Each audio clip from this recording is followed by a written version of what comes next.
Hi, my name is Jay Oza.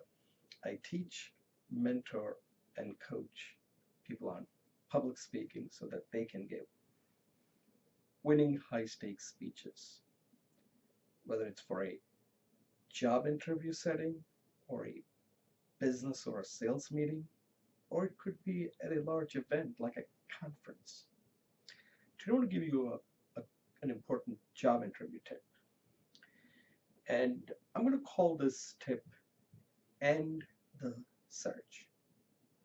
End the search. So let me explain. So let's say here's the employer and here's you.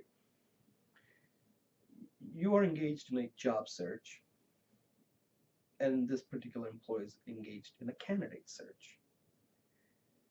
For you to come together, you both should be willing to end the search.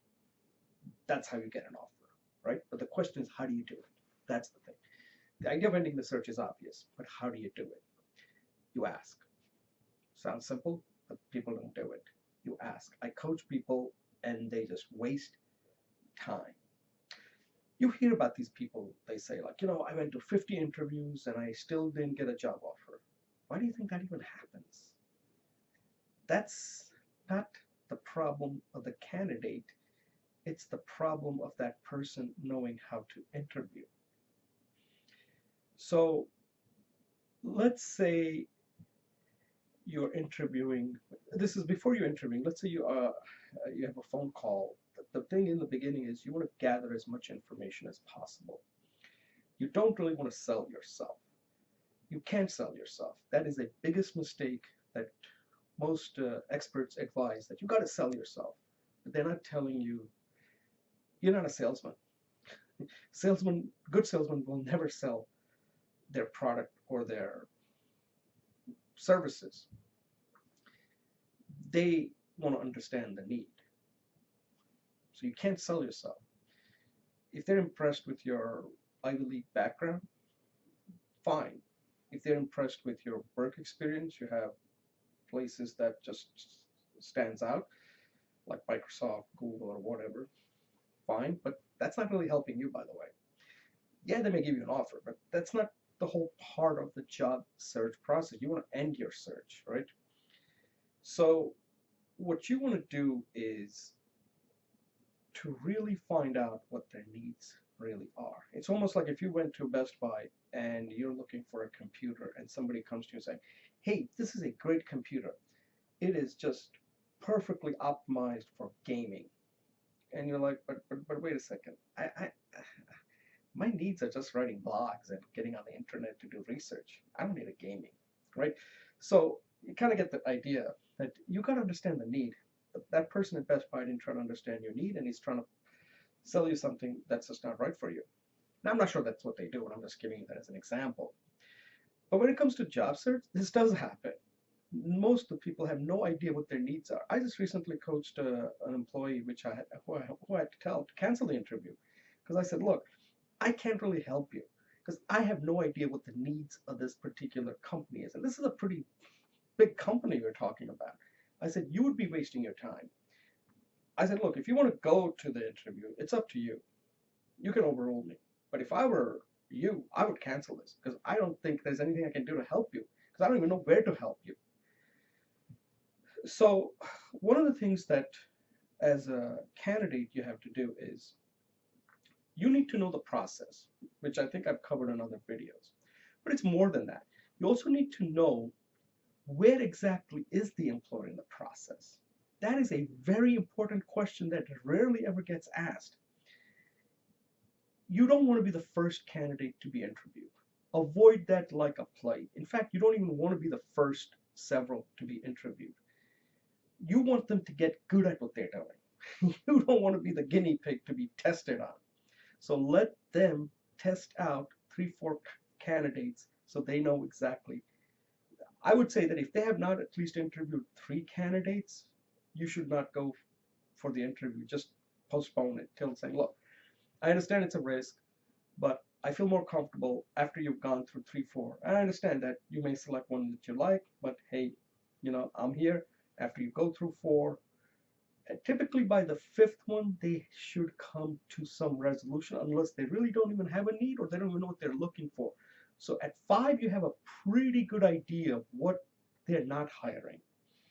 If they're hiring, then you're not going to hear from this company, and that's fine. And that's another thing. You don't want to be needy. When it comes to job search, you don't want to be needy. Now you might say, well, wait a second. You just said something that may not be true. What if I am the only one? Yes, if you're creating an opportunity, then you are the only one. And if you have that relationship built, you should be the only one. You are creating a job that is pretty much baked for you. There's not going to be any competition. You take it if you like it. But when it's a competitive situation, you definitely don't want to be the first several. You want to be in the middle. Once they've gone through several, then you will find out. You ask them, how many people have you interviewed? And they'll say, well, we've interviewed 5. So why have you not hired them?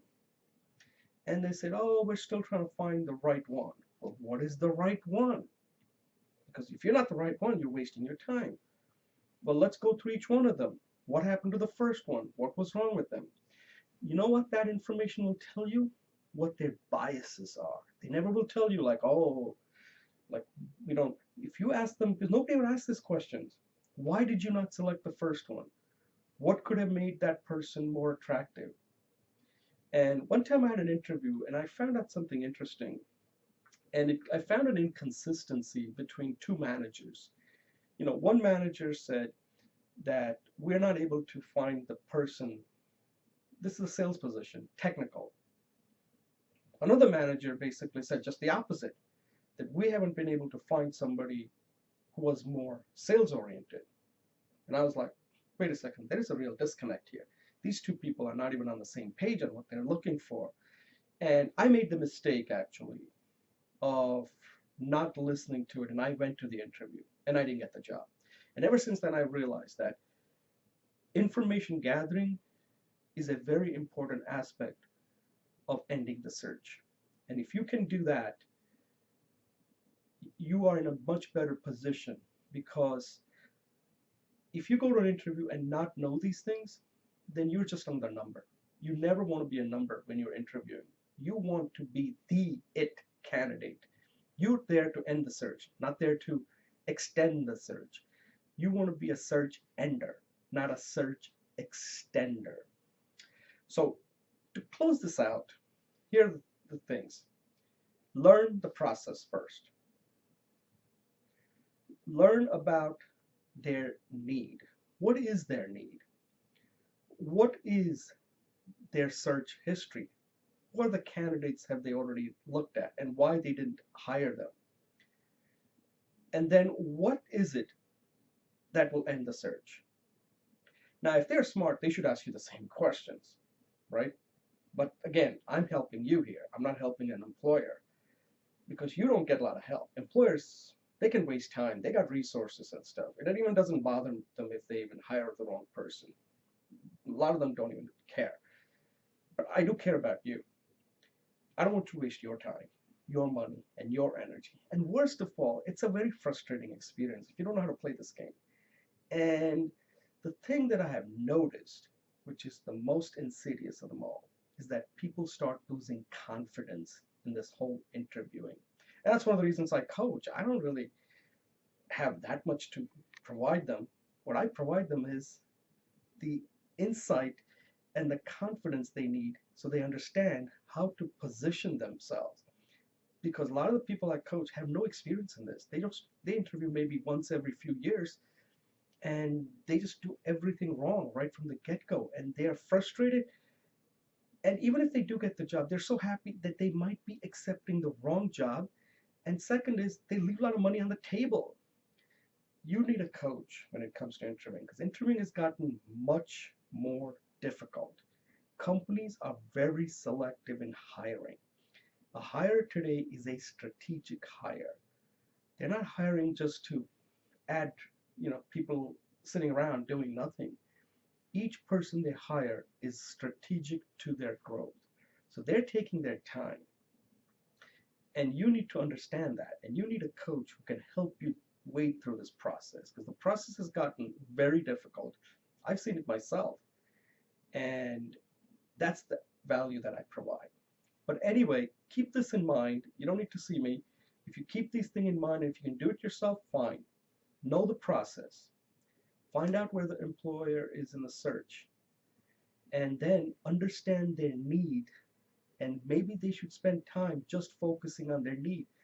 Do not start selling yourself until you know that. Because what you're selling has to map to that specific need. If you're not doing it, you're not getting the job. You're wasting time, and you're just extending the search for the employer and for yourself. So you want to be the search ender, not a search extender. Thank you for watching, and good luck. And if you have any questions, comments, let me know. Thank you.